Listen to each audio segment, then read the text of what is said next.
guys, it's Sam. Welcome back to the last day of Vlogmas. And today I want to talk about the books that I wish I had gotten to this year in 2023 that I did not. These, I believe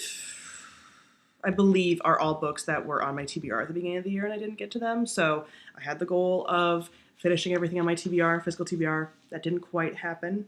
These are some of the things that are left over. And these are probably some of the only things that are left over. So you will sort of know what I didn't get to. But these are the things that I really wanted to prioritize and will probably be prioritizing, hopefully. I mean, there's an exception here. I'm going to need you guys' help with one of them. But these are the things that I can see myself reading very quickly within the first half of the year next year. So the first one I talked about recently in my reacting to the books that were on my most anticipated of 2023. And that is A Day of Fallen Night by Samantha Shannon. This I had every intention of reading. Like, I really did. I know it's so chunky, and that's sometimes what puts me off. But I can read hard things. I can read chunky things. I can read things that take a while. I truly thought I was going to get to this year. I don't know. I just kept seeing it and being like, ah! Like, look at how big that is on a shelf. It's like almost the size of my face. Like, it's just, like, it's scaly. So I didn't get to this. I really want to. First half of 2024, I promise. And then we have The Unbroken by C.L. Clarke. This is part of the Sapphic trifecta, or just like Sapphic fantasy books that people really love and adore. And I really wanted to get to this. This sounds really good. It's a debut fantasy. It's Sapphic, as I said. This is like a political intrigue fantasy in a lot of ways. Wartime, there's a rebellion, there's someone who's like a traitor to the crown, trying to get the crown, a soldier, all the things. So I've heard really great things about this. I really want to get to it in the new year. I mean, that's going to be true of all of these. Then I don't know what I'm going to do about this series. I want to get to it. Words of Radiance by Brandon Sanderson. Why are these books so goddamn long? I even have them broken into two to be less intimidating, because this is how the UK books come, UK editions of these. I read the first book in the Stormlight Archives, which I'm even forgetting the name of it now. Why am I forgetting the name of it? Way of Kings. I had to turn around and look at it. I read that in 2020. I enjoyed it. Probably not super enjoyed it until the end. Like, it was a good experience, but it had like the Brandon Sanderson ending, whatever. Now I'm like, has it been long enough that before I even get to Words of Radiance, I'll have to reread Way of Kings? Maybe. And then how long will it take me to get to Words of Radiance again? Because will I really read 2 Stormlight books next year? I don't know. Part of me really does want to conquer the chunky fantasy books, like the chunky fantasy series next year. Because the ones I have read, I have a good time with them. I know I like them. I just can't. It's so large that when I see this, I'm like, there's other things I can get to. So yeah, is someone doing a read along or something? I don't know. Maybe I'll be like, guys, let's all do this together. Maybe I'll devote an entire tome topple to this. Don't ask me about tome topple. I don't know when I'm going to organize it. I don't have time. I want to read it. I do. I want to. I am in control of my own destiny.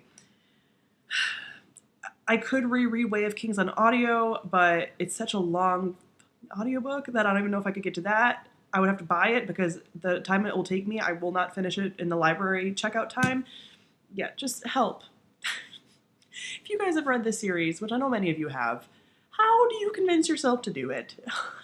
Even though you know it's good, it's just going to take so much time. And in the time that I can read this book, I can probably read 2 or 3 other books, and it's just a lot. But I wanted to. I still want to. Yeah. I didn't read any Brandon Sanderson this year, and I do want to read some more next year, because there's been some new releases and things, and I want to continue a series and whatever. Another series that I wanted to start and didn't get to, and I'm not like super shocked about this because there's a little bit of like a barrier to entry on this for me, and that is Malice, or the first book in The Faithful and the Fallen by John Gwynne. And this is a book that I tried reading, I think in 2019 or 2020, and couldn't really get into. I mean, I have my bookmark in here. I almost got 200 pages in. Could not tell you a single thing that happened. Yeah, I got 186 pages. I don't know. I know nothing. So this left my brain, but I felt like something obviously had happened to me. Something was going on that made that be a thing, because I don't usually forget like the entirety of a book like that. So I felt like I would like it. I have heard from people who really like this series that the first book is like a little bit of setup, a little slow going, whatever. So because of that, because of having read it before and not necessarily like getting really sucked into it, it's been really hard to compel myself to like pick this up and read it. What I'm hoping with a lot of these is that as I continue to dwindle my physical TBR down, which I have done, and again I'll talk about in the new year a little bit more when I'm doing my wrap up of everything, that some of these will then be more enticing because I've gotten other things off my shelf, and so like you can make the time for these now. So yeah, I'm hoping. If I try this and I can't get into it, then I will probably just give up on this and then read his new series, the like more Norse kind of one. But yeah, I have a number of people whose tastes align to mine that say that they really enjoyed this series as they got into it. So we'll see. Then The Second Rebel by Lyndon A. Lewis. I really wanted to continue with this series this year and I did not get to it, which is sad. But I did pick up this autographed copy at my local bookstore. I think this was on Independent Bookstore Day, maybe, when I picked this up.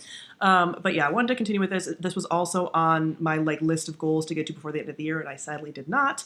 But this is like the only thing I wasn't able to do. So yeah, this is a very fun sci-fi series, and yeah, I want to continue with it. I'm tempted to reread the first book at some point, but again, that's a decision for later. But this is one that I wanted to get to and thought I was going to. I just ran out of time.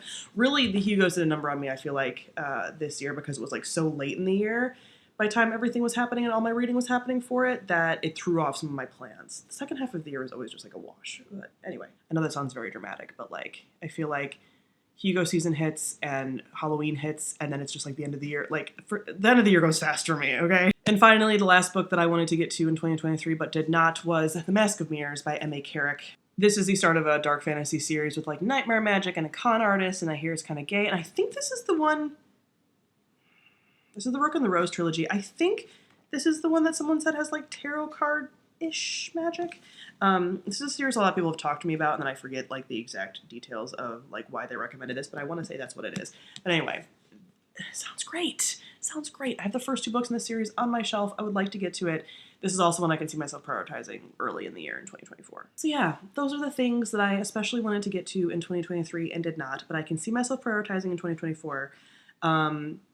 Especially the not biggest ones. But yeah, let me know the motivation for especially Stormlight. I know it's good. I just, yeah, it's scary. I don't know. It takes a lot of time. Yeah, maybe a buddy read or something. I don't know. Help. But comment down below, let me know some of the books that you wanted to get to before the end of the year and did not. And thank you for joining me for Vlogmas. I'm still hoping to have a few more videos before the end of the year and just kind of like continue the Vlogmas train. I was almost going to do Vlogmas until the whole end of the year, but honestly I don't have a ton of time and I want to enjoy my time off. I'm taking some time off of work, but I do think that I will get a bunch of videos kind of ready to go for the new year, so you'll see a lot of me, or like at least more of me, in January, because you guys know that the end of the year, beginning of the year, and like middle of the year are my favorite times for making bookish content. So you will see more of my face. Thank you all for watching, and I'll see all of you guys soon. Bye.